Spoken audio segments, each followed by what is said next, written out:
مساء الخير عليكم، يا رب دايما كده تكونوا بخير وسعادة. النهاردة هنعمل الدوناتس بأحلى عجينة، وهيبقى هش وطري وأسفنجي كده، وهيبقى تحفة. وهيطلع فيه الخط الأبيض اللي انتوا شايفينه ده. شايفين كل واحدة من الدوناتس فيها خط أبيض كده في النص. لو عملتي الدوناتس من غير الخط الأبيض اللي انت شايفاه ده، اعرفي ان هو هيبقى شارب زيت ومش هش، وهيطلع معاكي مكتوم، مش هيبقى حلو خالص. تابعيني بقى في الفيديو عشان اقولك كده كل الاسرار والتكات. يلا بينا بقى نشوف الطريقة، ويلا بسرعة اشتركي في القناة ولايك وشير لو عجبك الفيديو. شايفين بقى شكل الدوناتس بتاعنا تحفة. وعايزة اقولكوا بقى ان المقادير بتاعتنا بسيطة وسهلة جدا، يعني موجودة عندك في البيت، تقدري تقومي تعمليه دلوقتي. انا معايا بيضتين كده، بيضتين كاملين بدرجة حرارة المطبخ. حطيت عليهم طبعا معلقة من الفانيليا، وكمان معلقة من الخل الابيض، وبدأت أضربهم بالمضرب اليدوي بالشكل ده. ودلوقتي هضيف لهم نص كيلو من اللبن الحليب. النص كيلو ده عبارة عن كوبايتين أو مجين كده، المج العادي اللي موجود عندنا في كل بيت. ادي كوباية، وفي كوباية تانية كمان. الكوبايتين دول زي ما قلت لكم كده عبارة عن نص كيلو. انا هعمل النهاردة كيلو دقيق. كيلو دقيق بياخد نص كيلو لبن. وكمان ضفت 3 معالق من السكر العادي جدا، وقلبتهم بالشكل ده. ما تزوديش عن الثلاث معالق عشان ما يحمرش معاكي قوي في التحمير. ومعايا هنا نص كوباية من الزبدة على الزيت، بس انا حاطة الزبدة اكتر من الزيت، يعني حاطة كده اكتر من ربع الكوباية، وبس 3 معالق من زيت الذرة. وسايبة كده قطعة من الزبدة زي ما انتوا شايفين في بولة تانية، دي من ضمن النص كوباية برضو، وهقول لكم هعمل بيها ايه دلوقتي. وكمان جبت كده قطعة من البيرة، حطيت عليها كده نص معلقة من السكر، ودوبتها مع 3 معالق من المية الدافية. ولما اشتغلت ابتديت ان انا اضيفها بالشكل ده. وخلاص كده المكونات السائلة بتاعتنا جهزت. هبتدي ان انا اضيف كده كيلو الدقيق، انا مضفتهوش كله، ضفت جزء منه. وحطيت كده ذرة من الملح بتاعت كل المخبوزات، وكمان معلقة صغيرة من البيكنج باودر، وكمان معلقتين من اللبن البودر، هيديها هشاشة وطراوة حلو قوي. وابتديت اعجن بالشكل ده. وضفت بقى باقي كيلو الدقيق. على فكرة المقادير دي انا مجرباها بقالي سنين بعمل بيها، مقادير متظبطة جدا، فانا بضيف كيلو الدقيق كده وانا قلبي مطمن، لان انا مجربة المقادير دي كويس جدا. ولميت بقى العجينة كده زي ما انتوا شايفين، هتلاقيها ملزقة في ايديا. هضيف كده حتة الزبدة اللي احنا سبناها من الاول في المقادير. وهبتدي كده الم العجينه بتاعتنا. يا جماعه عايزه اقول لكم ان هي هشه وطريه وحلوه جدا. شايفين؟ عامله زي الملبن. لو انت استخدمتي العجان هيقعد معاكي 5 دقايق عجن، لكن لو استخدمتي ايديكي كده هيبقى من 7 ل10 دقايق عجن. خلاص كده انا عجنت العجينه كويس جدا. هغطيها بقى زي ما انتوا شايفين كده، وهسيبها في مكان دافي تخمر. بصوا بقى كده بعد نص ساعه بقت عامله ازاي. شايفين الخمر بتاعها؟ على فكره البيره يا جماعه في الخمر ملهاش حل، احسن من الفوريه مليون مره. هاخد بقى العجينة بتاعتي كده، وهرش رشة دقيق خفيفة، وهبتدي ان انا هفردها بقى بالشكل ده. معايا المردنة هفردها، بس اهم حاجة بقى يا جماعة تكاية صغيرة كده، ان انتي ما تفردهاش تبقى رقيقة، لا، انا عايزاها بسمك سنتي او سنتي ونص كمان. انا بوريكم الارتفاع بتاعها، ما تحاوليش تفرديها ولا ترققيها قوي. دي تكاية مهمة جدا، علشان لما تيجي تقليها في الزيت يطلع معاكي الخط الابيض. وجبت بقى القطاعة بتاعتي. لو انت ما عندكيش القطاعة دي سهل جدا، ممكن تعملي كده بغطا برطمان او اي حاجة عندك. هبتدي كده اقطعها بالشكل ده. واختاري برضو المقاس اللي انت عايزاه، ممكن فيه صغير وفيه كبير براحتك خالص. وعلى فكرة القطاعات دي ما بتبقاش غالية، يعني تقريبا من 15 ل 20 جنيه، بيبقوا حوالي 6. قطعت بقى كل العجينة بالشكل ده. ودلوقتي بقى هبتدي كده ان انا اشيل الزيادات اهو. دي بقى هلمها تاني واشتغل بيها تاني، مش هرميها ولا اي حاجة. شايفين بقى الكمية اللي طلعت، ولسه كمان هعمل كمية تاني. وجبت بقى القمع بتاع البيتي فور اللي احنا بنشتغل بيه في الكيس، وابتدأت ان انا اخرمها في النص بالشكل ده اهو. شايفين؟ حلو قوي وسهل قوي ومش عايزة اي حاجة. عايزة اقول لكم بقى ان العجينة تحفة، وبشتغل فيها كده بكل سهولة. انا قطعت كده ورق ممكن ورق زبدة. انا اشتغلت بقى بورق كراسات عادي جدا، مفيش اي مشكلة. جبت كده كراسات من بتاعة الولاد، وابتدأت ان انا اقطع كده كل ورقة بقطعها جزئين، وبحط عليها واحدة من الدونتس. الخطوة دي مهمة جدا، ما تحاوليش تلغيها، لان انت لو جيتي تشيلي واحدة الدونتس بعد ما تخمر هيبقى صعب جدا معاكي، وهتتلخبط شكلها، وهتبقى شكلها مش حلو خالص. وعايزة اقولك بقى ان هي ممكن تكون معاكي كده شكلها زي الكائنات الفضائية. انا عملت 3 صواني اهو، ولسه في القطعة دي انا لسه هفردها تاني. فردتها بالشكل ده، وابتدأت ان انا اقطعها. دي اللي لمتها من العجينة الاولى.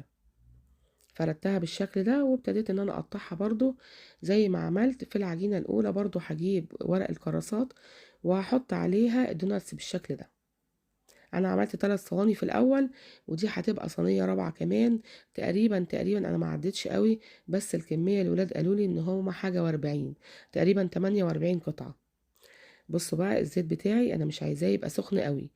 اهم حاجه ما يبقاش سخن قوي، لو سخن قوي هيحمر معاكي العجين بسرعه، وهيبقى لونه احمر، لان العجينه بتاعتنا فيها سكر ومش هيستوي من جوه. فانا عايزه كده الزيت يبقى حرارته خفيفه.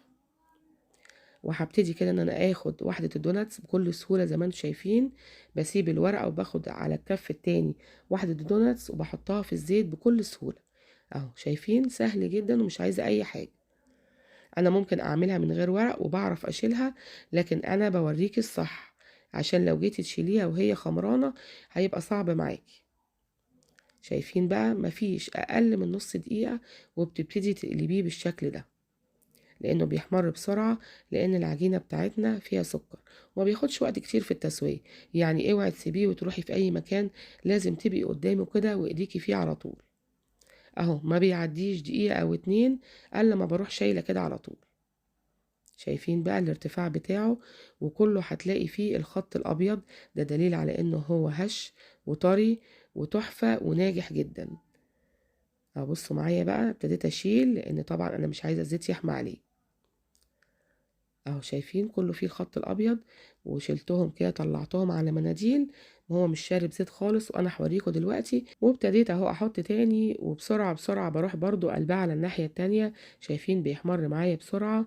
اهم حاجه الزيت بتاعك ما يكونش بيقدح قوي. شايفين بقى الشكل بتاعه يا جماعة، والارتفاع تحفة. اهم حاجة وانتي بتفردي العجينة ما ترققهاش. شايفين الارتفاع وشايفين الخط الابيض، مفيش واحدة ما فيهاش الخط الابيض اهو زي ما انتوا شايفين. طبعا ده دليل على ان هو ناجح جدا. وبسرعة بسرعة بقى هجيب الوحدات دي. انا ما لخبطتهاش مع العجين تاني ولا حاجة، انا سبتها، احنا بنحبها جدا. بقليها كده بسرعة، وشايفين الزيت زي ما هو مقلش ولا حاجة، لان الدوناتس بتاعنا مش شارب زيت خالص.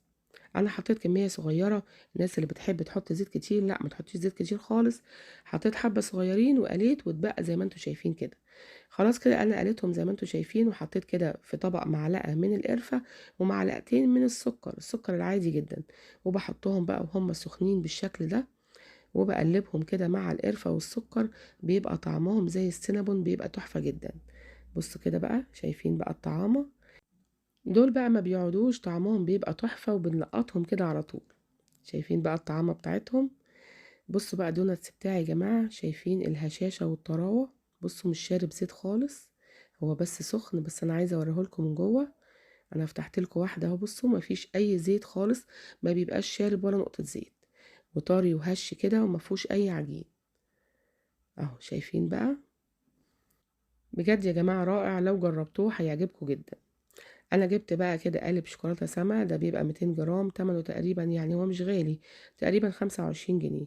هقطعه بقى بالشكل ده، اقطعه كده قطع صغيره، لان انا هحطه كده في بوله ازاز وادخله الميكرويف.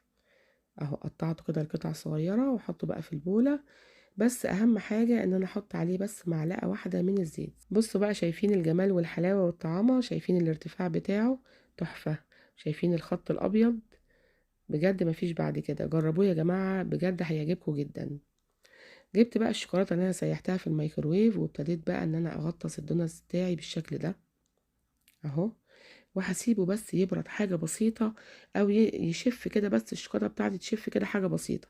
بس قبل ما تنشف تماما، انا هبتدي كده هوريكم دلوقتي هعمل ايه.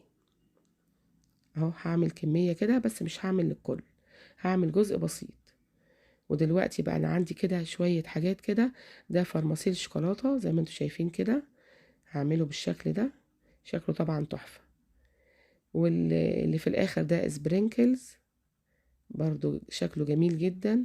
طبعا التوبنج ده بتاعك انت تعملي بقى الطعم اللي انت عايزاه. وده برضو اشكال كده زي القلوب، بيبقى شكلها حلو قوي. بصوا بقى شكلها تحفة ازاي، حلوة جدا. الحاجات دي بقى بيحبها الاطفال، وممكن بقى تنوعي لولادك. الحاجات دي كلها كانت عندي في التلاجة، انا ما جبتش حاجة مخصوص ولا حاجة. بس انت لما هتروحي عند مستلزمات الحلواني هتلاقي حاجات كتيرة جدا. هاتي بقى الحاجات اللي بتميل ليها الاطفال بتاعتك. الجزء الباقي بقى ابتديت ان انا اعمله بالشكل ده. سيحت كده قطعة من الشوكولاتة البيضاء وحطيتها كده في كورنيه، وابتديت اعملها بالشكل ده. انا بحب بقى الشكل ده جدا. شايفين بقى الحلاوة والجمال؟ شكله تحفة جدا وطعمه يا جماعة مفيش بعد كده.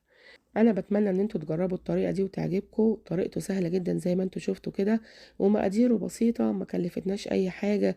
كل الحاجه موجوده عندنا في البيت، يعني لو اشتريتي هتشتري حاجات بسيطه. وعايزه اقول لكم بقى ان القطعه بره بتتباع غاليه جدا، يعني من 30 ل 50 على حسب المكان اللي بتشتري منه. ممكن بقى تعمليه كده مشروع ويبقى فتحه خير عليكي. وزي ما شفتي كده الطريقه بتاعته سهله جدا ومش عايزه اي حاجه. وممكن كمان تاخديه زياره لناس حبايبك او قرايبك رايحه لهم، تاخديه معاكي كده في علبة شيك، هيبقى حلو قوي. وحلو قوي ومغذي للولاد، لو انت اديتيه في اللانش بوكس هيفرحوا بيه جدا. انا بتمنى يكون الطريقة بتاعتنا النهاردة عجبتكم. ولو عجبتكم بقى ما تنسونيش في اللايك والشير والسبسكرايب للقناة، وتابعوني على صفحتي على الفيسبوك بنفس اسم القناة مطبخ مرمورة. يلا باي باي، سلام.